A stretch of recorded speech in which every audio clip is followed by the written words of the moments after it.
that Trossard should have done much better. If it was Martinelli, he's away, but Trossard's a bit slow. But overall, I think with crosses, I prefer Raya. I will say that.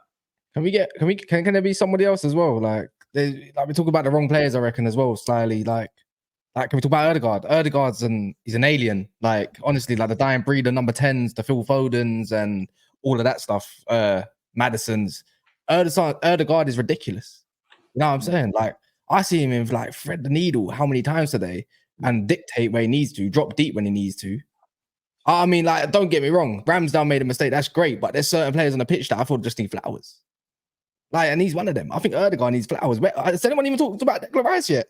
About how influential he's been doing this Shaka role? No, I ain't heard Rice is like he's become the norm. You know what I'm saying? Like, you're looking like a bargain right now. You know what I'm saying? And you can see, mate, I said it at the top. I said it at my bit at the top of the show about Declan Rice. I said, and I'll say it again for anyone who weren't tuning in at that stage.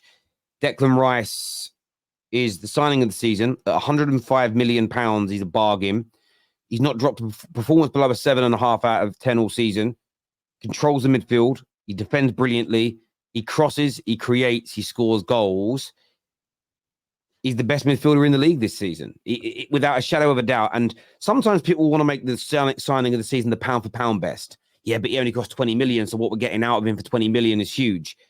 I think handling the pressure of the £105 million price tag and rejecting City, coupled with his performances, it's one of the greatest signings a Premier League club has ever made. When you look at the pressure behind the signing as well, he's just phenomenal. And I agree with you on Odegaard as well. He's just, look, I know they've got a lot of good players there right now. I still don't understand why Real Madrid got rid of him. I'll be honest with you, I still don't understand it. It's a weird one to me, but I think a lot of Arsenal fans are getting like we're used to seeing Odegaard do good in the last like 6, 7, 8, 9, 10 games. Rice as well has been consistent all season. So I think the reason why we keep picking on other people to talk about them is like they're like the standout player for that, like Kai Havertz, for example. Like a lot of fans are like, no, Kai is bullshit buy, 65 million. Who's paying that for a player like that from Chelsea reject, you know? So I think when we see him do stuff like this and where he's playing consistently, like he scored in the last 3 games? 3 goals in the last 3 games, like back to back, you know, and this was Kai Havertz that people said, oh, we gave him a pity penalty at the beginning of the season. So I think that's why we kind of like pick on them and talk more about them. But today, Ben White, amazing. Ben White on the right flank, amazing. How is he not in the England squad? Rice. This guy will never get called up for England because of Southgate. But I'm telling you right now, he is one of England's best defenders. Yeah, but that happens in life. Eric Cantona didn't used to get called up for France, and he was probably one of the best player in the world at the time. But he had a bad relationship with the French FA. You know, these things happen, mate. Sorry, you were going to say something, Nath?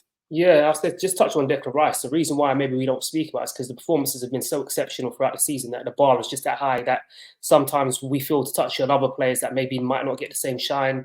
Or, for instance, in circumstances with Ramsey, who hasn't played this season, so that comes into it. But players like, you know, Odegaard and Rice, you know, have been exceptional for the last few months. And, you know, I touched on it last time I came on here. Like Odegaard to me is play like our David Silva. You know, he's beautiful to watch. He's elegant. He's more of a magician. He's a player that, you know, is as a dying breed, and you know, and the type of player that you want to pay money to watch. And he's found his position. He's a little bit deeper. He's not playing in the final thirds as much. He dictates control. He moves into the final third, and he combines, shoots, plays passes, you know, through the eye of the needle. He's got it all, and it's nice just to see that development. I mean, he was a failed wonder kid at one stage. Many people thought he was just, you know, another Freddie Adu or one of those players that had all that hype as a 16-year-old, but it never materialized into anything. So it's nice to see that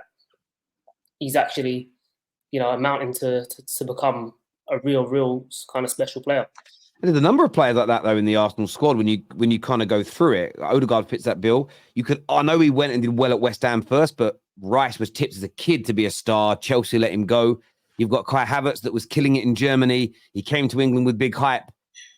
Most Chelsea fans basically ushered him out the club. You're a bum, and now he's starting to come alive again. It's really interesting that Arsenal have got a number of these players in their team and in their squad who Arteta seems to be rejuvenating them or getting the very best out of them. It's again, as a Man United fan, I want you guys to stop City and Liverpool.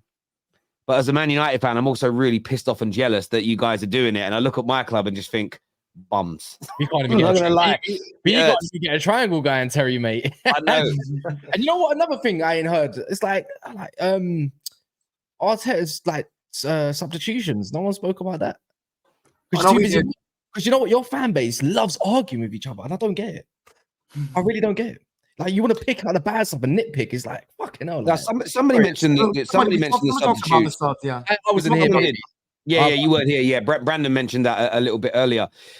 This here says, George says, Liverpool fans probably feel the same way we felt last week when they played Nottingham Forest. Title race will be lit this year. Bring it on.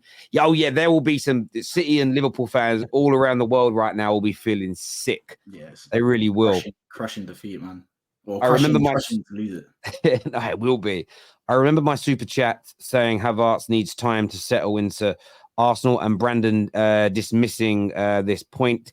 Can you see the difference now, Brandon? I mean, in fairness to Brandon, he says he hasn't changed his mind yet, but he's praised him very much for his performances. And Brandon's good like that. Like, Brandon has his opinions and he's entitled to them. But when he gets things wrong, he holds his hands up. This super chat, though, I wonder when Lee will start saying Kai Havertz's name. Well, me and Lee spoke about this on Straight Facts probably back in October, November. And I said to him, what would Kai Havertz have to do to convince you, not that you like him as a player because everyone has a preference, but for you to say it was a good signing? And he said back then, nothing. And I've seen him celebrate his last 3 goals. So he's starting to thaw. How can you say nothing? That makes no sense. Nothing, you know. So like, even if he wins us the Champions League, nothing. Yeah, but I know what Lee's done there, and this isn't a shot. This is the truth.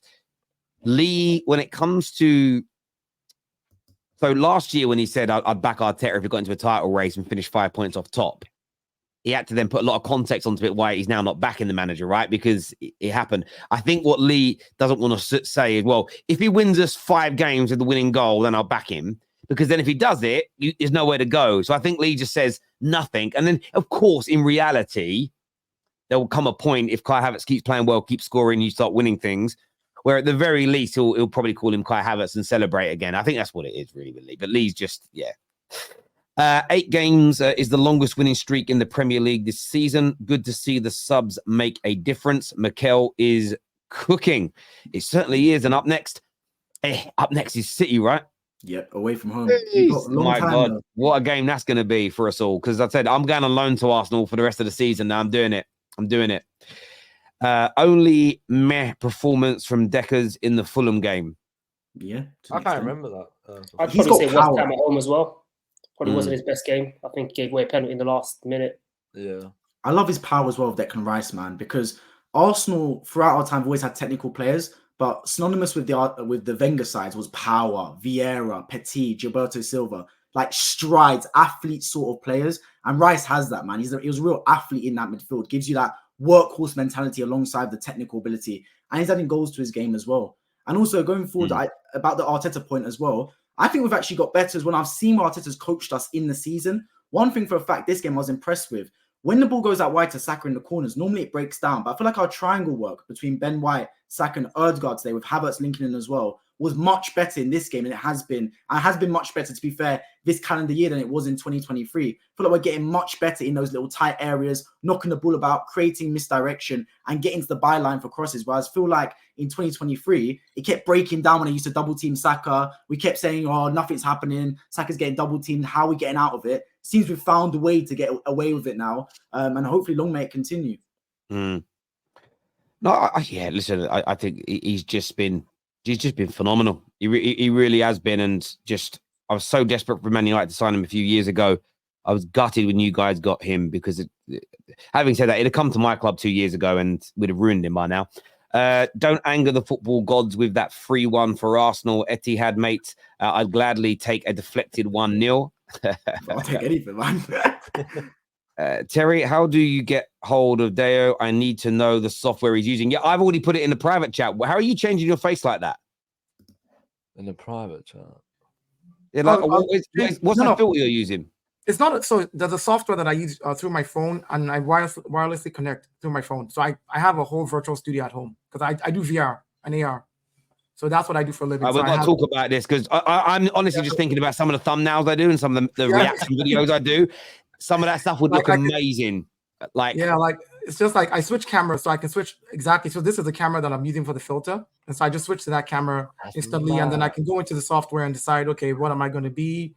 I don't know, be a toddler. What the hell? All of you that just think that you can come here and insult Arsenal, it's not possible, man. But winning the league. What else you got? Shout another one. I'm so impressed. Let me see. I could go in and go from toddler to. Make yourself a woman.